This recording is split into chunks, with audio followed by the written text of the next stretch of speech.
எல்லாருக்கும் நமஸ்காரம். இன்னைக்கு நம்ம தசகம் 16ல 6வதுலேருந்து 10வது ஸ்லோகம் வரைக்கும் பார்க்க போறோம். அதாவது 5வது ஸ்லோகத்துல நம்ம என்ன பார்த்தோம் அப்படின்னாக்கா, அந்த மன்மதன் உங்க 2 பேரோட தவமும் கலைக்கணும் அப்படின்றதுக்காக வசந்த ருது, மலைய மாருதம், மத தென்றல் காத்து இது எல்லாத்தையும் அனுப்பிச்சு உங்களை இந்த காமத்துக்கு தூண்டுறான் அப்படிங்கிற வரைக்கும் நம்ம பார்த்தோம் இல்லையா. 6வது ஸ்லோகத்துல இப்ப என்ன சொல்றாருன்னா, அந்த மாதிரி பெருமாள் அதுக்கு ஏதோ பதில் சொல்றாரு அப்படின்னு 5வது ஸ்லோகத்துல பார்த்தோம்ல. என்ன பதில் சொல்றார் அப்படின்னாக்க, மன்மதனை கூப்பிடுறார். வசந்த காலம், தேவ பெண்மணிகள் நீங்கள்லாம் என்கிட்ட பயந்தது போறோம் அப்படின்னு சொல்றார். ஏன் அப்படின்னாக்க, இப்ப நீங்கள்லாம் என்னை எப்படியோ இது பண்ணி டிஸ்ட்ராக்ட் பண்ணணும்னு பார்த்தீங்க, ஆனா முடியல உங்களால. இப்போ என்னோட மனசுலிருந்து உதிக்கிறவாளை நீங்க பாருங்கோ அப்படின்னு சொல்லிட்டு, உனக்கு பணிவிடை செய்யணும்னு காத்துட்டு இருக்கக்கூடிய அழகான கண்களோட இருக்கக்கூடிய அந்த அழகிகள் அவளை நீ அவளுக்கு காட்டுற அப்படின்றா. ஸோ அந்த மாதிரி ஒரு அழகி வந்த உடனே என்ன ஆயிடுத்தான், அந்த மன்மதனும் தேவஸ்திரீகளும் ரொம்ப வெட்கப்பட்டுண்டு, நம்மளை விட ஒரு இவ்வளோ அழகான ஒருத்தியா அப்படின்னு சொல்லி ரொம்ப வெட்கப்பட்டுண்டு அவளையே பார்த்துட்டே இருந்தாளாம். அதாவது என்ன ஆகுதுன்னா, எதுக்கு பெருமாள் கிட்ட இருந்து ஒரு அழகான பெண் வரணும் அப்படின்னா அதை நம்ம தப்பா எடுத்துக்கூடாது. என்ன அப்படின்னா, அவளுக்கு காமிக்கிறார், காமத்தை வென்றவர் பெருமாள் அப்படிங்கிறத காமிக்கிறதுக்காக அவளுக்கு புரிய வைக்கணும். இவ்வளோ அழகான பெண்களை என்னாலையும் உருவாக்க முடியும், ஆனாலும் நான் அதெல்லாம் பண்றது கிடையாது அப்படின்னு காமிக்கிறதுக்காக பெருமாள் இதே மாதிரி ஒரு அழகான பெண்ணை தனக்குள்ளிருந்து உருவாக்குறார் அப்படின்னு சொல்றா. இது 6வது ஸ்லோகம். 7வது ஸ்லோகத்துல ஒன்ன மயக்கணும் அப்படின்னு ஒன்னா சேர்ந்து அந்த மன்மதன் மாதிரி இருக்கக்கூடியவா, மன்மதனோட கூட வந்தவா எல்லாரும் நீ உருவாக்கின பத்தியா ஒரு பணிப்பெண்கள், அந்த பணிப்பெண்கள் கிட்டிருந்து வீசின அந்த நறுமணத்தினால இவளுக்கு மயக்கமே வந்துருத்தான். ஸோ அப்ப என்ன, அப்புறம் நீ சொர்க்கத்துல இருப்பவர்களோட அந்த திமிரு அதை அழிக்கணும் அப்படிங்கிறதுக்காக அந்த அழகு பதுமையா இருக்கக்கூடிய ஊர்வசி அவளை நீ அவளுக்கெல்லாம் பரிசா கொடுத்துட்ட அப்படின்னு சொல்றான். அந்த ஏன்னா இதெல்லாம் அந்த இந்திரன் தானே பிளான் பண்ணி அனுப்பிச்சு வச்சிருக்கான், இந்த ஊர்வசியை கொடுத்து நீ அங்க மேல் லோகத்துக்கு எடுத்துன்னு போ அப்படின்னு சொல்லி பெருமாள் கொடுத்துட்டாராம். அப்போ அவளும் கூட ரொம்ப வெட்கத்தோட கூட அவளை ஏத்துண்டு சொர்க்கத்துக்கு கிளம்ப போறாளாம். இது 7வது ஸ்லோகம். 8வது ஸ்லோகம், இந்திரன் கிட்ட போய் இதெல்லாம் நடந்ததெல்லாம் சொல்றா. ஊர்வசியோட அழகை பார்க்கறான் இந்திரன். பார்த்த உடனே உன்னோட லீலைகள் அது எல்லாத்தையும் கேட்டுண்டும் உன்னோட பெருமையை எல்லாத்தையும் புரிஞ்சுட்டானாம். அப்பதான் ஐயோ நம்ம பெருமாள் கிட்ட போய் இந்த மாதிரி ஒரு அல்பமான ஒரு விஷயத்த பண்ணிட்டோமே அப்படின்னு மனசு கலங்கி இருக்கானாம். அதனால வேண்டியதெல்லாம் கொடுக்கக்கூடிய குருவாயூரப்பனா இருக்கக்கூடிய நீ நல்ல அமைதியும் அழகோடவும் இருக்கக்கூடிய இந்த நாராயண அவதாரத்தை காட்டிலும் கூட இன்னொரு அவதாரம் உண்டு அப்படின்னா அது கிருஷ்ணாவதாரம் தான் அப்படின்னு சொல்றாரு. ஏன்னா இது நம்ம நரநாராயணனை பத்தி படிச்சுட்டு இருக்கோம், பட் இது நாராயணியம் அப்படிங்கிறதுனால அதையும் நம்மளுக்கு ஞாபகப்படுத்துறார். கிருஷ்ணாவதாரம் தான் எங்க எல்லாருக்கும் ரொம்ப பிடிச்ச அவதாரம் அப்படின்னு சொல்லி நாராயணியத்துக்காக அதையும் சொல்லிக்கிறார் பட்டத்திரிங்க. அடுத்தது 9வது ஸ்லோகம். 9ம் 10ம் தக்ஷ யஜ்ஞம் அந்த கதையை சொல்றா. ஸோ பிரம்மதேவன் அந்த தக்ஷனை ரொம்பவும் கொண்டாடுறானாம், ரொம்ப செல்லம் கொடுத்து கொண்டாடுறானாம். அதனால அவனுக்கு என்ன ஆயிடுறதுன்னா ஒரு ராஜச குணம் வந்துடுறது. அது வந்ததுனால என்ன ஆயிடுத்து, தக்ஷனுக்கு அறிவிழந்து போச்சு. ஒருத்தர் நம்மளை புகழ்ந்துட்டே இருந்தாக்க எவ்வளோ பெரியவாளா இருந்தாலும் அந்த இடத்துல இருந்து நம்மளுக்கு ஒரு ப்ரௌட் ஃபீலிங் வரும் இல்லையா. அதே மாதிரி தக்ஷனுக்கும் அறிவை இழந்து உன்னோட உருவமான இருக்கக்கூடிய அந்த சிவபெருமான் கிட்டேயே பகை வச்சிருந்தானாம். அந்த பகைமையை புலப்படுத்தணும் அப்படிங்கிறதுக்காக தான் பண்ண வேள்வியில தன்னோட மகளும் பரமேஸ்வர பத்னியுமா இருக்கக்கூடிய சதி தேவி அவ 2 பேரையும் அந்த வேள்வியில அவமானப்படுத்தினான். இது 9வது ஸ்லோகம். 10வது ஸ்லோகத்துல இப்படி நம்ம சிவபெருமானை எல்லாரும் கொண்டாடுற போது இந்த மாதிரி இந்த தக்ஷன் இப்படி நம்மளை அவமானப்படுத்திட்டானே அப்படின்னு சிவபெருமான் என்ன பண்றாராம், அந்த வேள்வியை அழிச்சு தக்ஷனோட தலையையும் கொய்தார், அதாவது அறுத்துட்டாராம். அப்போ தேவர்கள் எல்லாம் போய் வேண்டிக்கிறா, இதே மாதிரி அப்படி பண்ணாதீங்க, அந்த வேள்வி முடியணும் அப்படின்னு சிவபெருமான்கிட்ட வேண்டினதுக்கு அப்புறம் அந்த சிவபெருமானோட அருள்னால திருப்பியும் அந்த தக்ஷனுக்கு உயிர் கிடைச்சுதான். அப்புறமா உன்னோட அருள்னால அருள்னால, குருவாயூரப்பா உன்னோட அருள்னால வேள்வியையும் செஞ்சு முடிச்சு அமைதியும் அடைந்தான். ஸோ ரொம்ப எல்லாருக்கும் அமைதியை கொடுக்கக்கூடிய நீ என்னையும் நீ தான் காப்பாற்றணும் அப்படின்னு சொல்லி 16வது தசகத்தை பட்டத்ரி பூர்த்தி பண்றார். மேற்கொண்டு நம்ம ஸ்லோகங்களை கத்துக்கலாம். பீத்யால மங்கஜ வசந்த சுராங்கனாவோ மன்மானசந்த் த்விஹஜுஷ த்வமிதி ப்ருவானஹ த்வம் விஸ்மயேன பரிதஸ் ஸ்துவதாமதைஷாம் பிராதர்ஷய ஸ்வ பரிசாரக காதராக்ஷீஹி.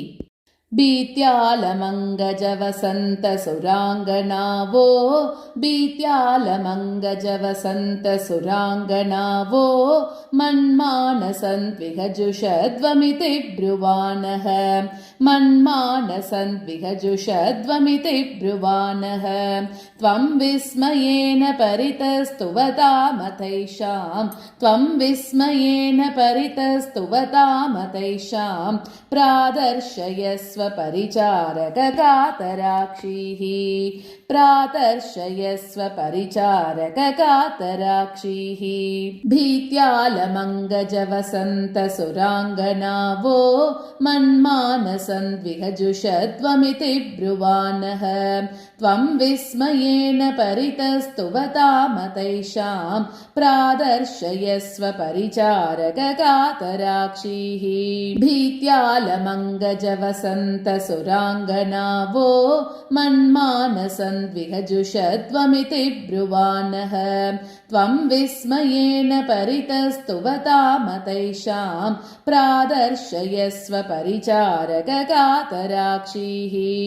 सम्मोहनाय मिलिता मदनादयस्ते त्वद्दासिका परिमलै किल मोहमापुः दत्तां त्वया च जगृहुस्त्रपयैव सर्वस्वर्वासि गर्व शमनीं पुनरूर्वशीं ताम्. सम्मोहनाय मिलिता मदनादयस्ते सम्मोहनाय मिलिता मदनादयस्ते त्वद्दासिका परिमलैः किल मोहमापुः त्वद्दासिका परिमलैः किल मोहमापुः दत्तां त्वया च जगृहुस्त्रपयैव सर्व दत्तां त्वया च जगृहुस्त्रपयैव सर्व स्वर्वासि गर्वशमनीं पुनरुर्वशीं ताम् स्वर्वासि गर्वशमनीं पुनरुर्वशीं ताम्. सम्मोहनाय मिलिता मदनादयस्ते त्वद्दासिका परिमलै किल मोहमापुः दत्तां त्वया च जगृहुस्त्रपयैव सर्व स्वर्वासि गर्वशमनीं पुनरुर्वशीं ताम्. सम्मोहनाय मिलिता मदनादयस्ते त्वद्दासिका परिमलै किल मोहमापुः दत्तां त्वया च जगृहुस्त्रपयैव सर्व स्वर्वासि गर्वशमनीं पुनरुर्वशीं ताम्. दृष्ट्वोर्वशीं तव कथां च निशम्य शक्रः पर्याकुलो जनिभवन् महिमावमर्शात् एवं प्रशान्त रमणीय तरावतारात् त्वत्तोदिको वरद कृष्ण तनुस्त्वमेव. दृष्ट्वोर्वशीं तव कथां च निशम्य शक्रः दृष्ट्वोर्वशीं तव कथां च निशम्य शक्रः पर्याकुलो जनिभवन् महिमावमर्शात् पर्याकुलो जनिभवन् महिमावमर्शात् एवं प्रशान्त रमणीय तरावतारात् एवं प्रशान्त रमणीय तरावतारात् त्वत्तोदिको वरद कृष्ण तनुस्त्वमेव त्वत्तोदिको वरद कृष्ण तनुस्त्वमेव.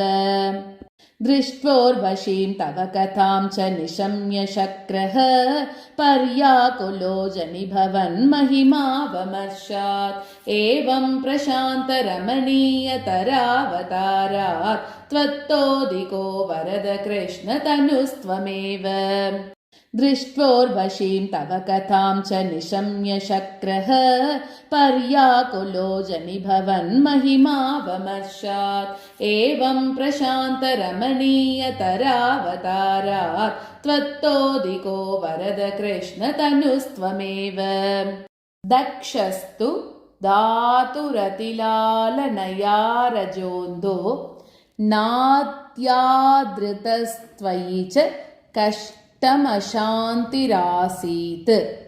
येन व्यरुन्द सभवत् तनुमेव शर्वं यज्ञे च वैरपिशुने स्वसुतां व्यमाणीत् दक्षस्तु धातुरतिलालनयारजोन्दो दक्षस्तु धातुरतिलालनयारजोन्दो नात्यादृतस्त्वयि च कष्टमशान्तिरासीत् नात्यादृतस्त्वयि च कष्टमशान्तिरासीत्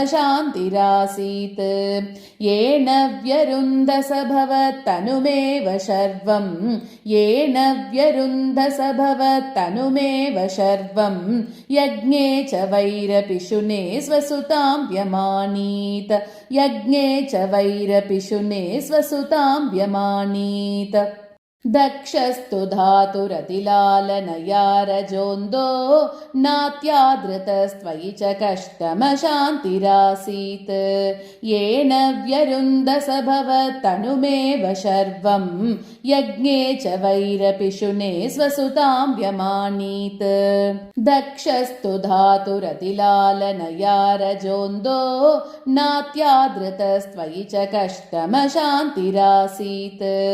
येन व्यरुन्धस भवत्तनुमेव शर्वं यज्ञे च वैरपिशुने स्वसुतां व्यमानीत् कृद्देशमर्दितमखः स तु कृत्तशीर्षः देवप्रसादितहरादत लब्धजीवः त्वत्पूरितक्रतुवरः पुनराप शान्तिम् सत्वं प्रशान्तिकर पाहि मरुत्पुरेश कृद्देशमर्दितमखः स तु कृत्तशीर्षः कृद्देशमर्दितमखः स तु कृत्तशीर्षः देवप्रसादितहरादतलब्धजीवः देवप्रसादितहरादतलब्धजीवः त्वत्पूरितः क्रतुवरः पुनरापशान्तिं त्वत्पूरितः क्रतुवरः पुनरापशान्तिं सत्वं प्रशान्तिकर पाहि मरुत्पुरेश सत्वं प्रशान्तिकर पाहि मरुत्पुरेश कृद्देशमर्दितमखः स तु कृत्तशीर्षः देवप्रसादितहरादतलब्धजीवः त्वत्पूरितः क्रतुवरः पुनरापशान्तिं सत्वं प्रशान्तिकर पाहि मरुत्पुरेश कृद्देशमर्दितमखः स तु कृत्तशीर्षः देवप्रसादितहरादतलब्धजीवः त्वत्पूरितः क्रतुवरः पुनरापशान्तिं सत्वं प्रशान्तिकर पाहि मरुत्पुरेश नारायण अखिलगुरो भगवन्नमस्ते सर्वत्र गोविन्दनाम संकीर्तनं गोविन्द गोविन्द